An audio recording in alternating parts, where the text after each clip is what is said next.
This segment of Labatt Buffalo Main Event is brought to you by Kaz Electronics, your gadget source with referral rewards. And we're back on Labatt Buffalo Main Event. Brad Ryder along with Bob Gaughan, and our guest this week, former Buffalo Bill, current color analyst on the Bills Radio Network, Mark Kelso, kind enough to join us. And let's start with the Super Bowl. Man, I haven't seen a game like that in a while. A lot of fun. Yeah, it was a lot of fun, and I think the difference with the Giants was their front four. I mean, they brought some pressure from some other guys as well, but those guys just played terrific. I thought Eli Manning deserved the MVP award, but if it was me, I would have given it to Justin Tuck because he really did some damage up inside, and that's what caused problems for the Patriots. Have you ever seen Tom Brady hit like he was hit in that game?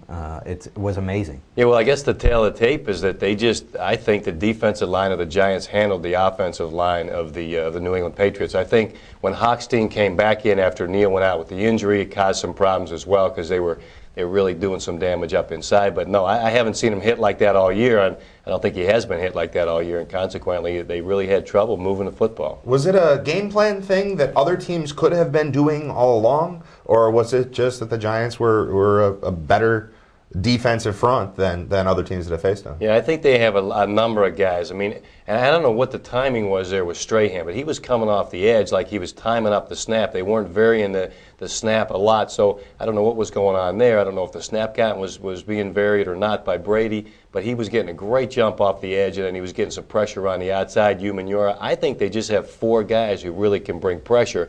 Very few teams have that package of four guys that can bring that kind of pressure with Umanura and Strahan. And then they had Tuck up inside, and I don't know who's the other guy, Cofield inside, and then they got, what's the other guy's name, Alford or something. I'm not sure what his name is, but they had some guys that were bringing some pressure, and then when they brought some blitz packages as well, they were successful. And Brady just didn't look right to me. The whole game, I don't know, with ankle, what? It seemed like he was missing open receivers.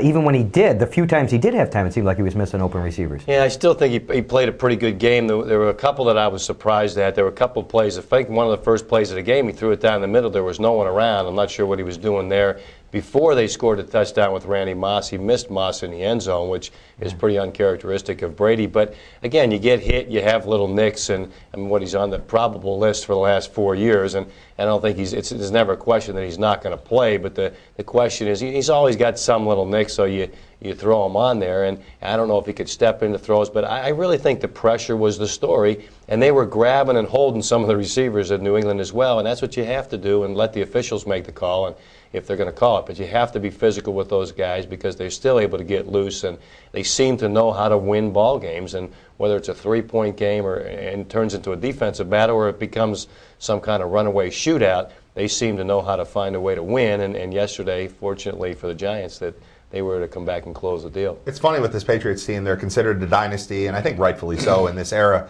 They've won all their Super Bowls by 3. They lose this year by 3. How do you view this Patriots team in the grand scheme of things? You were a part of the team that went to the Super Bowl consistently, 4 years in a row.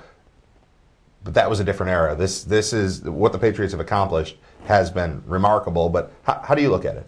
Yeah, I think that what they've accomplished is really amazing. I never thought anybody would go through the 16-game schedule undefeated.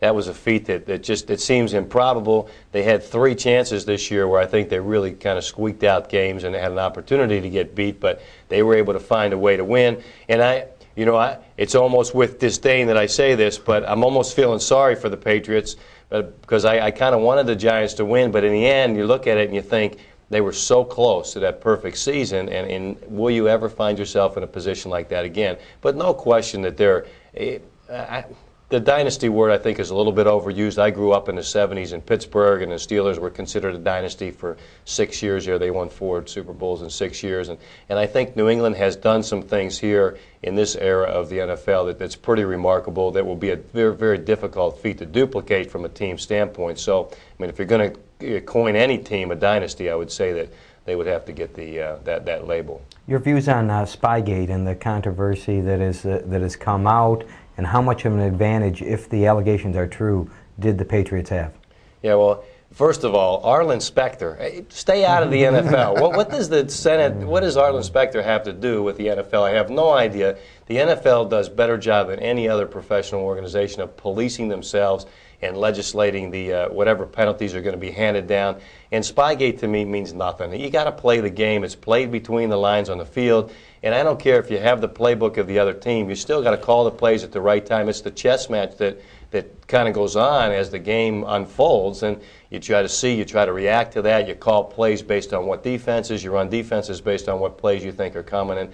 And whether they, I don't care if they taped the walkthrough or not. And if there's any validity to that statement or that story that has come out, but to me it's a non-issue. You have to play the game on the field, and regardless of what information they had going in, they had to win the game on the field. I bet they had great tapes of the Giants, right? Absolutely. Didn't really work out for them.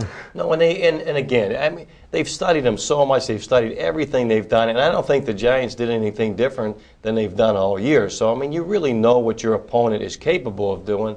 It's just what time of the game are they going to run a particular play. So, again, you still have to play the game on the field. The guys have to play the game, and yesterday the Giants played capable of winning, and they pulled off a great upset, but I think they felt confident going in. Also over the weekend, the Hall of Fame inductees were announced. Andre Reed not on the list. Is it coming for Andre? And I mean, does it bother you that he's not in yet? Yeah, I don't think it bothers me.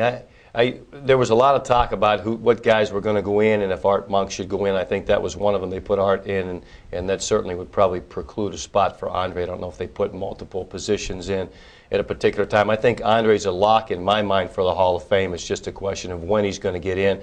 I know I heard some people say, should they give the current members of the Hall of Fame a vote? I don't really think that should happen. I mean, I like the way it is. There's a lot of hands in the pot as far as voting for it. You give current players a vote, now they have an inclination to maybe vote for a teammate or somebody they played against all the time, when a guy who they didn't play against, who's equally deserving, might not get the vote from them because they really didn't see him play that much. So I would think they should leave that out of it. But I think Andre will be in due time. Mark Kelso of the Buffalo Bills joining us here on Labatt Buffalo Main Event. Thank you very much to Mark for joining us. We'll be back in just a moment to wrap things up with our commentary. Again, Labatt Buffalo Main Event.